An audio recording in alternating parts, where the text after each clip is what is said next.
बाबा की 27/8 का महावाक्य है। आज बाबा ने योग का परिभाषा बताया है। हम सब योगी है। ब्राह्मण जीवन माना सदा योगी जीवन है, और ब्राह्मण जीवन में पवित्रता और योगी जीवन को लेकर हम चल रही हैं। जितना पवित्रता में भरपूर है उतना योग में भी स्टेजेस बढ़ता जाता है। तो योग का परिभाषा क्या है? बाबा रोज़ हमें याद के लिए बहुत तरह तरह की युक्तियाँ समझाते हैं। आज बाबा ने कहा योग किसको कहेंगे? बाबा ने कहा शून्य अवस्था को योग नहीं कहेंगे। आंखें बंद करके नहीं बैठना है। तो बाबा ने कहा चैतन्य अवस्था में रहना है। बाबा हमें रोज़ अभ्यास कराते हैं कि मैं शरीर नहीं हूँ, आत्मा हूँ। कौन सी आत्मा हूँ? शुद्ध आत्मा हूँ, पवित्र आत्मा हूँ, महान आत्मा हूँ। ना जाने बाबा ने कितनी टाइटल्स दिया है। अगर बिना संकल्प किए आंखें बंद करके बैठ गए, नींद तो आएगी ना, तो शून्य अवस्था हो गया। उसके लिए आज बाबा ने अच्छा बताया उदाहरण कि अगर दुकानदार अपनी दुकान खोल करके आंखें बंद करके बैठ जाए तो क्या होगा? तो चोर सारे लूट करके ले जाएंगे ना। तो ऐसे बाबा ने कहा, बाबा भी हमें क्या कहता है, तुम भी बहुत बड़े बिजनेसमैन हो। ज्ञान रत्नों से खेलना है, ज्ञान रत्नों की व्यापार करना है। तो बाबा ने कहा अगर तुम आंख बंद करके बैठोगे, शून्य अवस्था में बैठोगे, तो प्राप्ति क्या होगी?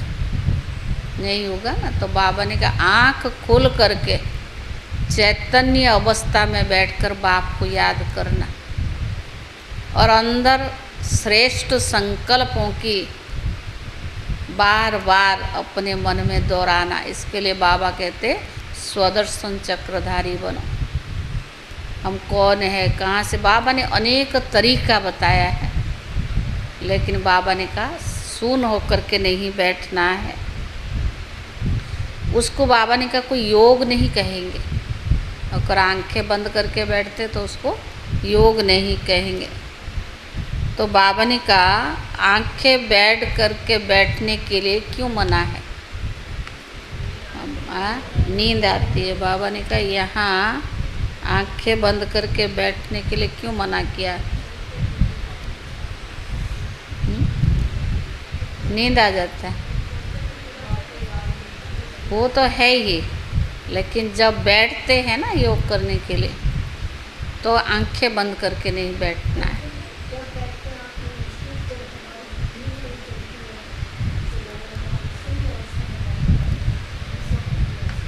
सारे मीठे बच्चे चैतन्य अवस्था में रहे, बाप को याद करना है।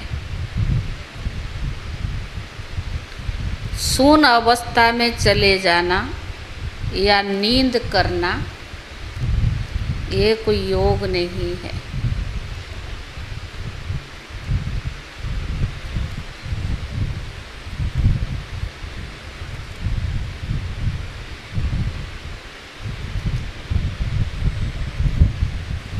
प्रश्न है, तुम्हें आंखें बंद करके बैठने की मना क्यों की जाती? तुम्हें आंखें बंद करके बैठने की मना क्यों किया जाती? नींद आ जाता। उत्तर है, अगर तुम आंखें बंद करके बैठेंगे तो दुकान का सारा सामान ही चोर चोरी करके ले जाएंगे। माया चोर है ना।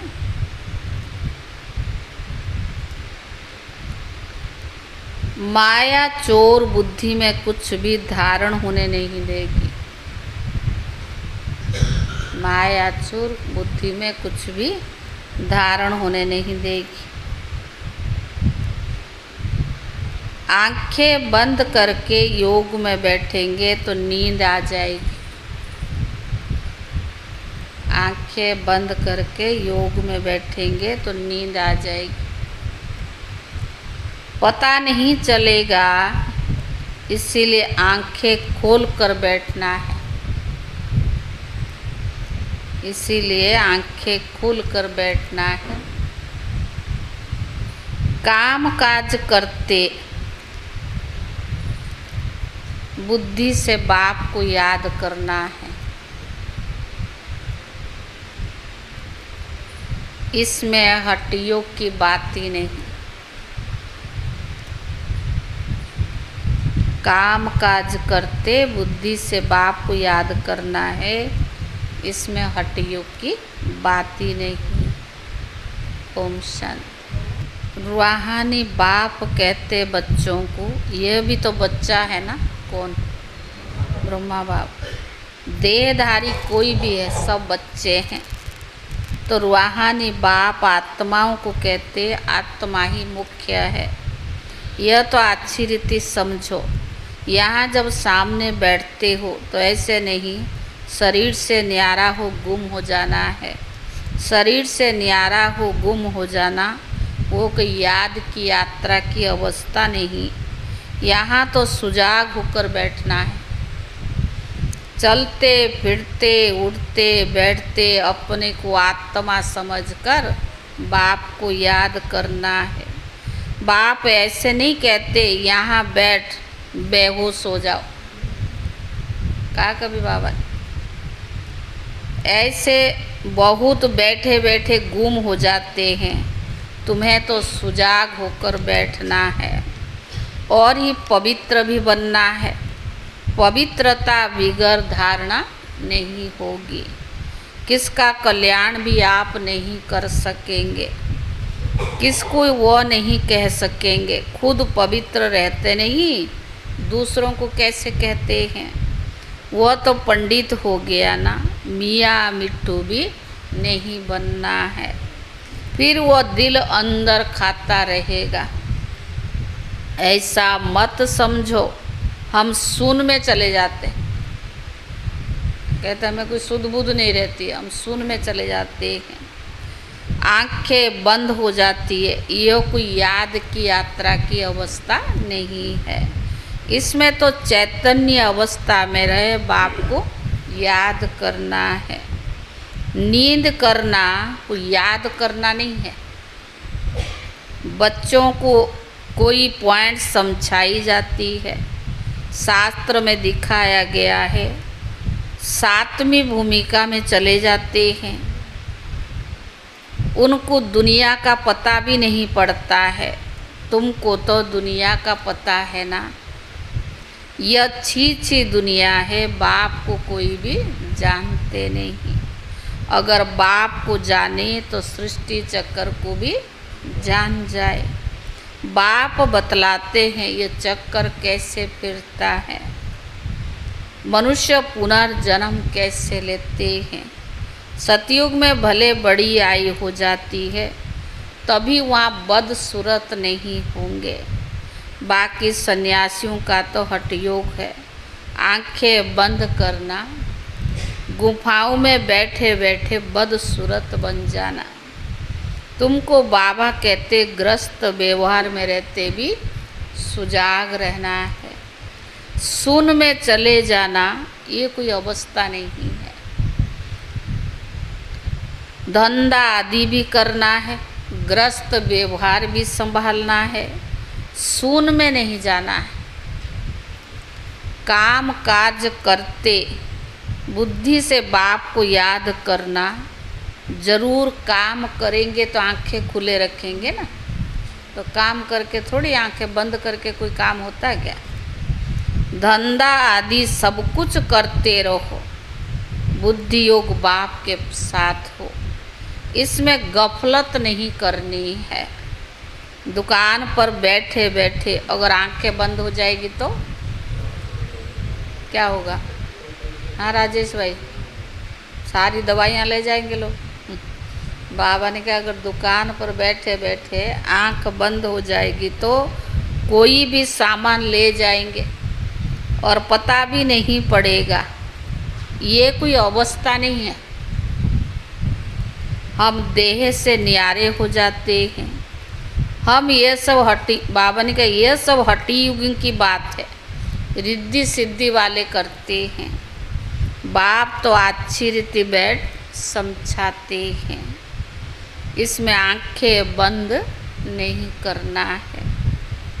बाप कहते मित्र संबंधियों को जो बैठ याद करते हो वह भी सब भूल जाओ, एक बाप को याद करना है।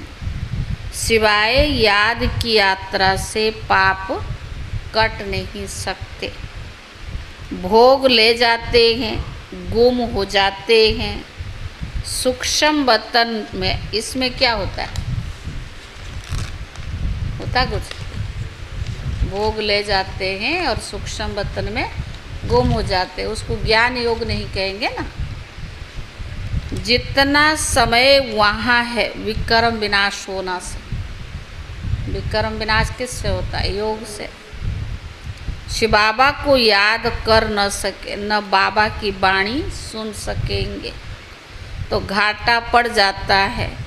परंतु यह ड्रामा में नूंद है, इसीलिए जाते हैं, फिर आकर मुरली सुनते हैं। इसलिए बाबा कहते आओ, फौरन आओ, वहाँ बैठो नहीं। भोग लगाया और फौरन आओ, बैठो नहीं।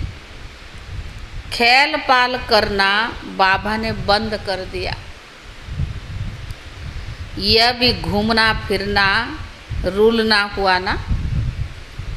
ट्रांस में जाना, घूमना फिरना, ये क्या हुआ? रुलना हुआ। भक्ति मार्ग में रुलना पिटना बहुत होता है, क्योंकि अंधियारी मार्ग है ना। मीरा ध्यान में बैकुंठ में चली जाती थी। वह योग पढ़ाई थोड़ी थी, वो तो भक्तन थी ना। भक्त में नारद और मीरा का गायन है। भक्ति अलग है, ज्ञान अलग है। तो बाबा ने कहा क्या उनसे सदगति को पाया? स्वर्ग जाने लायक बनी? जन्म जन्मांतर के पाप कटे? पूछ रहा बाबा। बिल्कुल नहीं। जन्म जन्मांतर के पाप तो बाप की याद से ही कटेगी। बाकी साक्षात्कार आदि से कोई भी फायदा नहीं होता है। यह तो सिर्फ भक्ति है, ना याद है ना ज्ञान है। सुना कैलाश बहन? साक्षात्कार क्या है? ना ज्ञान। हाँ, अब नहीं याद, अब इच्छा नहीं। तो बाबा ने कहा भक्ति मार्ग में खेल पाल करने वाले कोई होता नहीं, तो सदगति को खेल पाल करने वाले कोई होता नहीं तो सदगति को पाते भी नहीं, भले कितना भी साक्षात्कार हो। शुरू में तो बच्चियाँ आप पे ही चली जाती थी, मम्मा बाबा थोड़ी जाते थे। वह तो शुरू में बाबा को सिर्फ स्थापना और विनाश का साक्षात्कार हुआ, पीछे तो कुछ भी नहीं हुआ। हम किसको भी भेजते ही नहीं हैं। हाँ, बिठा कर कह देते बाबा इनकी रस्सी खींचो, तो बाबा ने कहा वह ड्रामा में होगा तो रस्सी खींचेंगे, नहीं तो नहीं। साक्षात्कार तो ढेर होते हैं। जैसे शुरू में बहुत साक्षात्कार होते रहे, पिछाड़ी में भी बहुत साक्षात्कार करेंगे। मरुआ मौत मलो का शिकार। इतने ढेर मनुष्य है, वह सब शरीर छोड़ देंगे। शरीर सहित कोई सतयुग व शांति धाम में नहीं जाएंगे शरीर को लेकर। कितने ढेर मनुष्य है ना। तो बाबा ने कहा सब विनाश को प्राप्त करेंगे, बाकी एक आदि सनातन देवी देवता धर्म की स्थापना हो रही है ब्रह्मा द्वारा। तुम बच्चियां गांव में जाकर कितनी सर्विस करती हो। यह कहती हो कि अपने को आत्मा समझकर बाप को याद करो। सन्यासी तो राजयोग सिखलाना जानते ही नहीं। बाप बिगर कोई राजयोग सिखलावे? पूछ रहे बाप। तुम बच्चों को बाप अभी राजयोग सिखला रही हैं, फिर राजाई मिल जाती है। तुम अपान सुख में रहते हो, वहाँ तो फिर याद करने की दरकार नहीं। रिंचक भी दुख नहीं होता है, आयु भी बड़ी, काया भी निरोगी होती है। यहाँ देखो कितने दुख है। ऐसे तो नहीं कि बाप दुख देने के लिए खेल रचा है, बाबा ने रचा है। यह तो खेल सुख दुख हार जीत यह आदि अनादि है। हार जीत सुख दुख आदि ये सब क्या है? अनादि है। इन सब बातों को सन्यासी जानते नहीं तो समझा कैसे सकते? वह भक्ति मार्ग के शास्त्र आदि पढ़ने वाले हैं। तुमको कहा जाता है तो शास्त्र अलग है, और बाबा हमको क्या मंत्र देता? अपने को आत्मा समझ मुझ बाप को याद करो। वह सन्यासी फिर आत्मा समझ ब्रह्म को याद करते हैं, ब्रह्म को परमात्मा समझते हैं, ब्रह्म ज्ञानी है ना। वास्तव में ब्रह्म में रहने वाले का स्थान जहाँ तुम आत्माएं रहते हो, वह फिर कहते हम उनमें लीन होंगे। उनका ज्ञान ही सारा उल्टा है। यहाँ तो बेहद का बाप तुम बच्चों को पढ़ाते हैं। वह कहते भगवान 40,000 वर्ष के बाद आएगा। इसको कहा जाता है अज्ञान अंधेरा। बाबा कहते नई दुनिया की स्थापना और पुरानी दुनिया का विनाश कराने वाला मैं ही हूँ। मैं स्थापना कर रहा हूँ, विनाश सामने खड़ा है। अब जल्दी करो, पावन बनो तो पावन दुनिया में चले जाएंगे। यह तो पुरानी तमो प्रधान दुनिया है। लक्ष्मी नारायण का राज्य थोड़ी है। इनका राज्य नई दुनिया में था, अब नहीं है। यह पुनर्जन्म लेते आए हैं। शास्त्रों में तो क्या क्या लिख दिया है। कृष्ण को दिखाया है, अर्जुन के घोड़े गाड़ी में बैठा है। ऐसे तो है बाबा ने कहा, ऐसे नहीं कि अर्जुन के अंदर कृष्ण बैठा है। कृष्ण तो देहधारी था ना, इसमें ना कोई लड़ाई आदि की बात है। उन्होंने तो पांडव और कौरवों को लक्ष्य अलग अलग कर दिया है। यहाँ तो वो बात भी नहीं है। यह भक्ति मार्ग का अथाह शास्त्र है। सतयुग में ये सब होता नहीं। शास्त्र होगी सतयुग में, वहाँ तो ज्ञान के प्रारब्ध की राजधानी है। वहाँ सुख ही सुख है। सतयुग में दुख नहीं होगा, सुख ही सुख है। बाप नई दुनिया स्थापन करते हैं तो जरूर नई दुनिया में सुखी तो होगा ना। बाप कभी पुराने मकान बनाता क्या? है ही पुराना, तो बाबा कोई रिनोवेशन थोड़ा करेगा। बाबा तो पूरा एवर न्यू बनाता है। बाप तो नया मकान बनाते हैं। उस दुनिया को ही सतो प्रधान दुनिया कहा जाता है। अभी तो सब तमो प्रधान अपवित्र है। पराए रावण राज्य में बैठे। राम तो कहा जाता है शिव बाबा को। राम राम कहो, राम नाम दान देते हैं। अब कहाँ राम और कहाँ शिव बाबा। अब शिव बाबा तुम बच्चों को कहते माँ में कम याद करो, जहाँ से आए हो वहाँ फिर वापस जाना है। जब तक बाप को याद कर पवित्र नहीं बनेंगे तब तक वापस जा नहीं सकेंगे।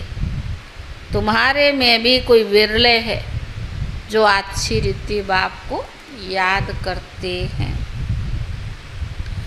मुख से तो कहने की बात नहीं, भक्ति में तो राम राम मुख से कहते रहते हैं। कोई नहीं कहेंगे तो क्या समझते, वो राम राम कहे और आप नहीं कहो तो क्या समझेंगे, ये नास्तिक है।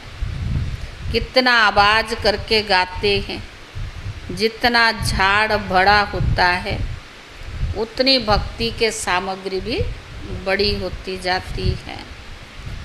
बीज कितना छोटा होता है, तुमको कोई चीज़ नहीं, कोई आवाज़ नहीं, सिर्फ कहते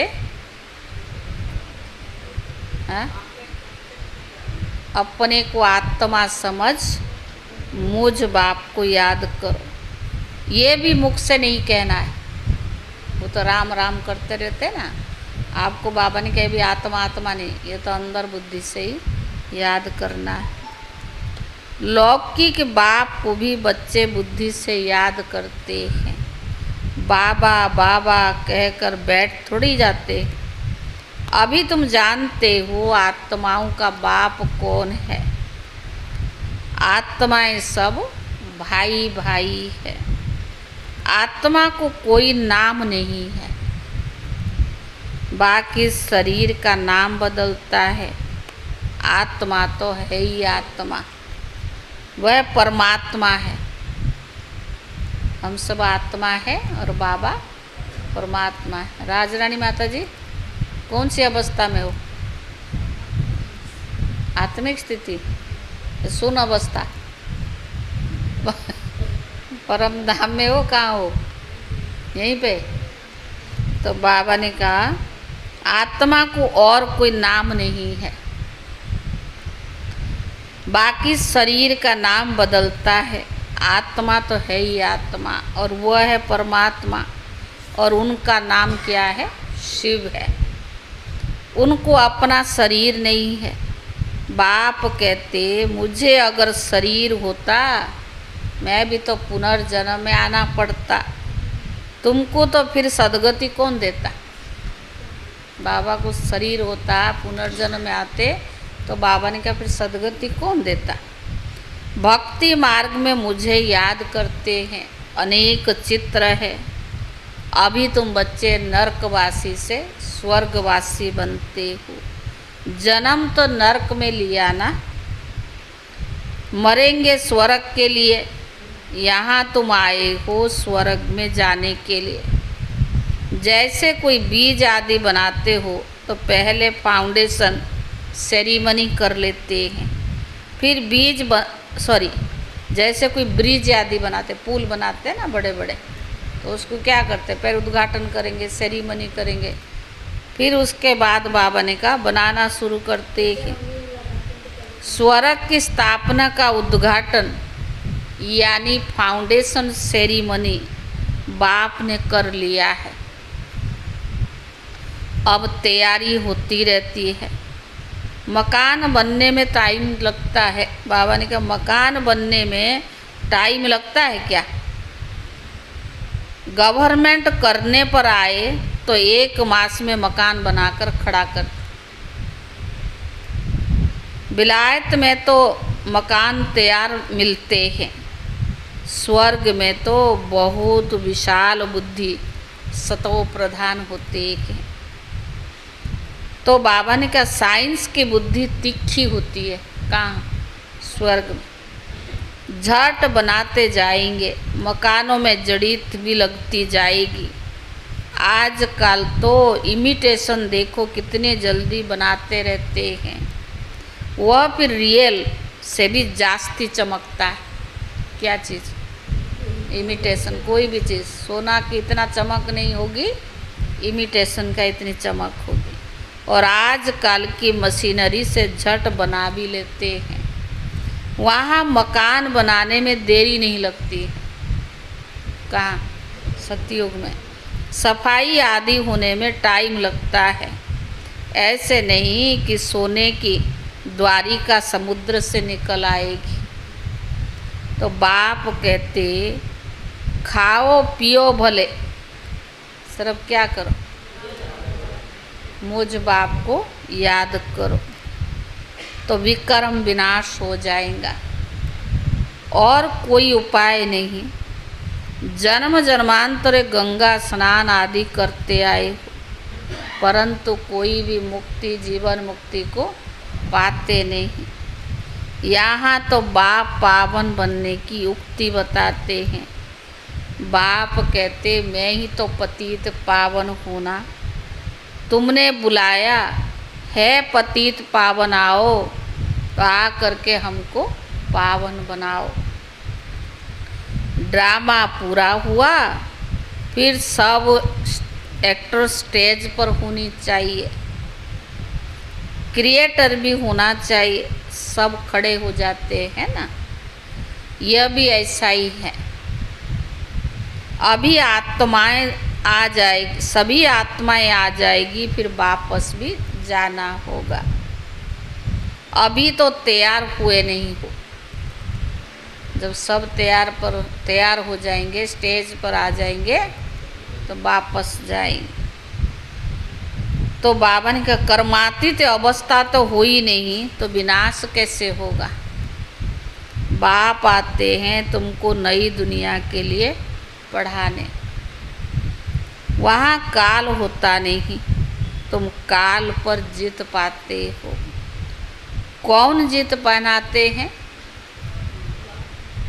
कालों का काल है ना, वो कितनों को साथ ले जाते हैं, तुम खुशी से जाते हो।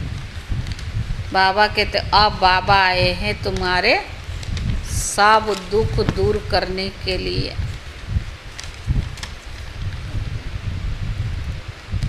इसीलिए उनकी महिमा गाते हैं, गॉड फादर लिबरेट करो। दुखी थे ना, शांति धाम सुख धाम में ले चलो। परंतु यह तो मनुष्य को पता नहीं कि अभी बाप स्वर्ग की रचना रच रही है। दुनिया वालों को पता बाबा ने कितना गुप्त और साधारण रीति से यज्ञ बनाकर, स्थापना कर, बच्चों की पालना कर, लायक बनाकर फिर स्वर्ग में ले जाएगा। पर यह सब क्या है? गुप्त रीति से चल रहा है। तुम स्वर्ग में जाएंगे, वहाँ झाड़ बहुत छोटा होगा, फिर वृद्धि को पाएगा। अभी तो सब साधु सन्यासी महात्मा जो अच्छे अच्छे है, वो क्या कहते, अभी सृष्टि का आयु 5000 वर्ष है। पहले कहते थे, भले कहते कलियुग लाखों करोड़ों वर्ष है, अब तो स्पष्ट कहते हैं 5000 वर्ष है। और एक आया है ना, मैंने भेजा था केवल सूचना में, विनाश कैसे होगा। तो कैसे कैसे आकाशवाणी लोग करते, भविष्यवाणी, कुछ कुछ सच भी हो रहा है। कह रहे 2025, 26, 27 बहुत ही आफतजनक होगी। तो बाबा तो हमें रोज़ कितना समझाने देता है, अपनी अवस्था बनाओ। उसका मूल आधार है याद की यात्रा। सबसे बड़ा मंदिर एक बाबा ने कहा, पहले डबल ताज फिर सिंगल ताज वाले होते हैं। सोमनाथ का मंदिर बनाया, कितना धन था। तो सबसे बड़ा मंदिर एक है जिसको लूट करके ले गए। बाप कहते तुम पद्मा पदम भाग्यशाली बनते हो। कदम कदम पर बाप को याद करते रहो, तो पदम इकट्ठे होंगे। इतनी कमाई बाप को याद करने से होती है। पदम पदम की कमाई होती है। कैसे? बाप को याद करने से। फिर ऐसे बाप को याद करना भूलते क्यों हो? क्वेश्चन है। करम पर पद्मों की कमाई होती है। फिर बाबा कहते हैं ऐसे बाप को याद करने के लिए भूलते क्यों? जितना बाप को याद करेंगे, सर्विस करेंगे, उतना ऊंच पद पाएंगे। अच्छे अच्छे बच्चे चलते चलते गिर पड़ते हैं। काला मुंह किया तो कोई किया हुआ कमाई भी चट हो जाती है। ज़बरदस्त लॉटरी कमा देते, जो किया हुआ कमाई वो भी चट हो जाती है, माना ज़बरदस्त कमाई भी गंवा देते हैं। अच्छा मीठे मीठे सिखिले दे बच्चों प्रति मात पिता बाप दादा का याद प्यार और गुड मॉर्निंग। रूहानी बाप की रूहानी बच्चों को नमस्ते। और रूहानी बच्चों की तरफ से रूहानी बाप दादा को याद प्यार और नमस्ते नमस्ते। धारणा के लिए मुख्य सार। पहला है ग्रस्त व्यवहार संभालते हुए भी बुद्धियों बाप के साथ रखना है। ग्रस्त व्यवहार संभालते हुए बुद्धियों बाप के साथ रखना है। गफलत नहीं करनी है। पवित्रता की धारणा से अपना और सर्व का कल्याण करना है। पवित्रता की धारणा से अपना और सर्व का कल्याण करना है। दूसरा, याद की यात्रा और पढ़ाई में ही कमाई है। याद की यात्रा और पढ़ाई में ही कमाई है। ध्यान दीदार तो घूमना हुआ, इसीलिए उससे कोई फायदा नहीं है। इसीलिए उससे कोई फायदा नहीं है। जितना हो सके सुजाग हो, बाप को याद कर अपने विक्रम विनाश करनी है। जितना हो सके सुजाग हो, बाप को याद कर विक्रम विनाश करना है। वरदान। श्रेष्ठ स्मृति द्वारा श्रेष्ठ स्थिति और श्रेष्ठ वायुमंडल बनाने वाले, श्रेष्ठ स्मृति द्वारा श्रेष्ठ स्थिति और श्रेष्ठ वायुमंडल बनाने वाले सर्व के सहयोगी भव।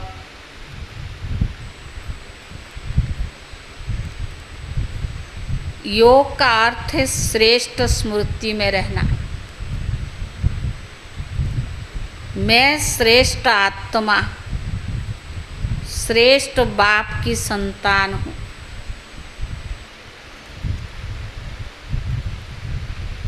जब ऐसी स्मृति रहती है तो स्थिति श्रेष्ठ हो जाती है। जब ऐसी स्मृति रहती है तो स्थिति श्रेष्ठ हो जाती है। श्रेष्ठ स्थिति से श्रेष्ठ वायुमंडल स्वतः बनता है, जो अनेक आत्माओं को अपनी ओर आकर्षित करता है। जहाँ भी आप आत्माएं योग में रहकर कर्म करती हो, वहाँ का वातावरण, वायुमंडल औरों को भी सहयोग देता है। जहाँ भी आप आत्माएं योग में रहकर कर्म करते हो, वहाँ का वातावरण, वायुमंडल औरों को भी सहयोग देता है। ऐसे सहयोगी आत्माएं बाप को और विश्व को प्रिय हो जाती है। स्लोगन। अचल स्थिति के आसन पर बैठने से ही राज्य सिंहासन मिलेगा। स्लोगन है, अचल स्थिति के आसन पर बैठने से ही राज्य का सिंहासन मिलेगा। ये है, आज है 27 तारीख। इसमें तो है नहीं भाई, 27 का है क्या? और 27 तारीख। सदा विजयी रहने के लिए साक्षी स्थिति में स्थित रहने का अभ्यास करो। साक्षी बन इस देह से कर्म कराओ। यह साक्षी स्थिति सहज पुरुषार्थ का अनुभव कराती है, क्योंकि साक्षी स्थिति में किसी भी प्रकार का विघ्न या मुश्किलात आ नहीं सकती। लास्ट में जब चारों ओर से हलचल होगी तो उस समय साक्षी स्थिति से ही हम विजयी बनेंगे। ओम शांति।